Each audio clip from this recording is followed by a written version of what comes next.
main event, tail of the tape for Battle of the Giants. Francis Ngannou, 38 years of age. Renan Ferreira is 34. Francis standing 6 feet 4 inches tall. That's usually the bigger man, but tonight he'll face a man who is 6 foot 8. Renan weighed in heavier, has the longer reach on arms and legs. All right, gentlemen, you ready, sir? Francis Let's Ngannou go, fight. in the gold and black. Renan Ferreira in the gray. Big heavy leg kick from Ngannou to open the action.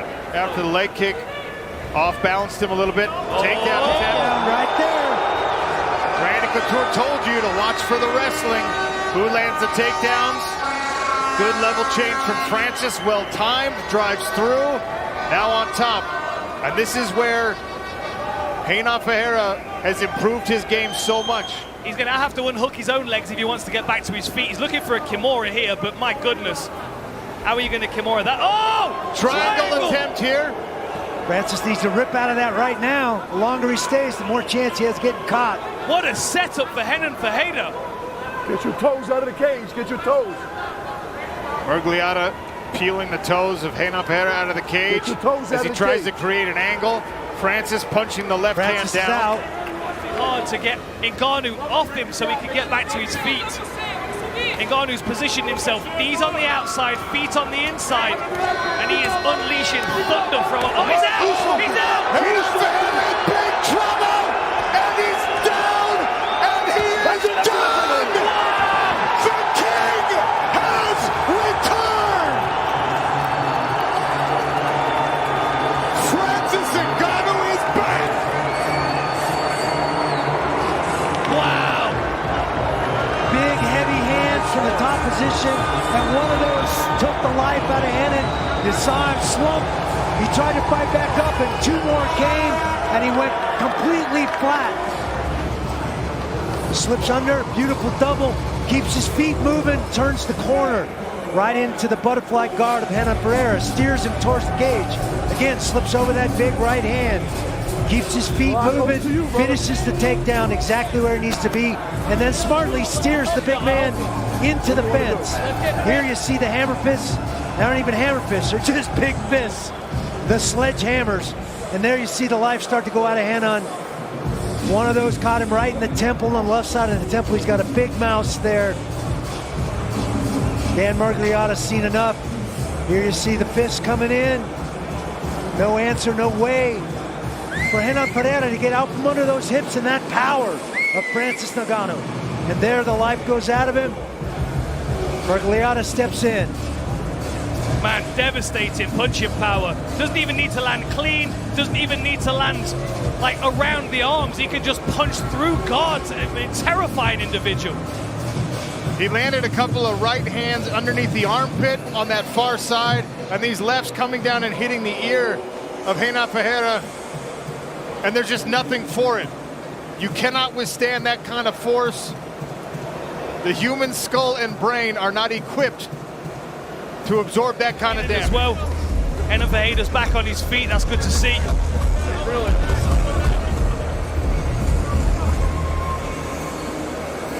The voice of our Smart Cage tonight, Michael C. Williams, makes it official inside the Smart Cage. Ladies and gentlemen, before announcing the official time, we'd like to welcome back inside the Smart Cage for the presentation of the world title belt, His Excellency Badr Al-Qadi, Vice Minister of the Ministry of Sports, and Abdulaziz Julidan, Chairman of the Saudi MMA Federation, along with President of PFL Fighter Operations, Ray Sefo. And now, ladies and gentlemen, in the main event of the evening, it comes to a halt officially 3 minutes, 32 seconds into round number 1. He is the winner by knockout, and now the new PFL Super Fights Heavyweight World Champion, Francis the Predator Ngannou.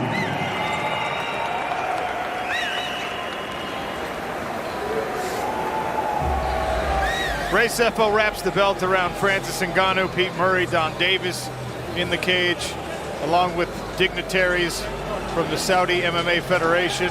at the Ministry of Sport. And Brett Okamoto has the winner. Francis, congratulations, my friend. I can only imagine what's going through your mind. A month ago, I asked you if you got a win tonight, how you thought it would feel. You said that you could not even predict it. How does this moment feel to you right now?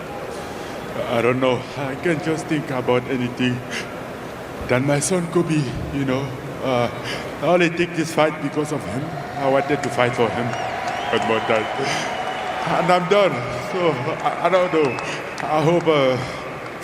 I hope they can remember his name, because without Kobe, we wouldn't be here tonight. I wouldn't have fight.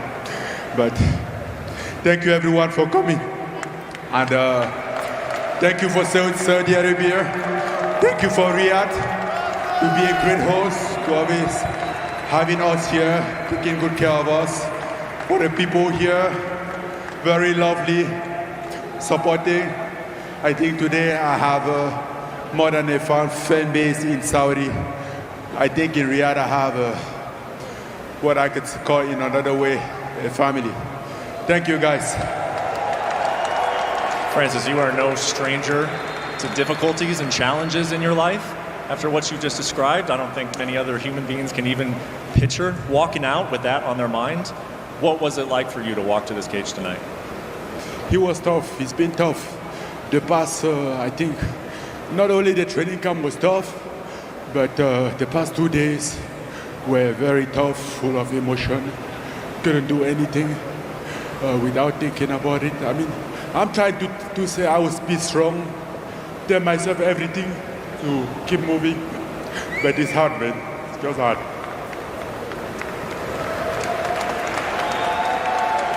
Well, Francis, for the fight itself, you hadn't been in an MMA cage for 2 years. You were in a boxing ring. It did look like you missed a step. How comfortable did you feel out there with all of your weapons at hand? No, I knew I didn't miss a step. I wasn't worried about it, because as soon as I walked in the gym for MMA, I knew that everything was still there. It was just about me being able to manage my emotion, you know, deal with life separately, not mix up stuff. So that's basically what I was about. I've been working on. And yes, we're here. I think we finally get the result. Thanks to my team, for my family, everybody that been around here. Some of them are stripped, and they which been away from their family for almost 2 months to support me in my crazy journey, to my crazy dream, which has no limit. Sometimes I don't know if my dream even has sense, but here we are. Thank you, guys. You know, you said all along that you are a full mixed martial artist. Did you envision taking this fight to the floor, or was that something that you saw when you got out there? In combat sport, it's all depend on me, how I feel, how I deal with my life right now. But otherwise, I think I always thought like I still had a lot to give in the combat sport, and hopefully I keep thinking that way. I keep that thought alive. I don't think there's any doubt about that. Last thing I want to have for you is, I know that this night was not about belts. It was not about money. It wasn't even to an extent about you. It was about Kobe. So I want the final thing for you to say is just what do you want to say about your son tonight? Well, I just want to say, please remember my son Kobe. And then I dedicate this for him, this for Kobe. Thank you. Thank you so much, Francis. Sean, back to you.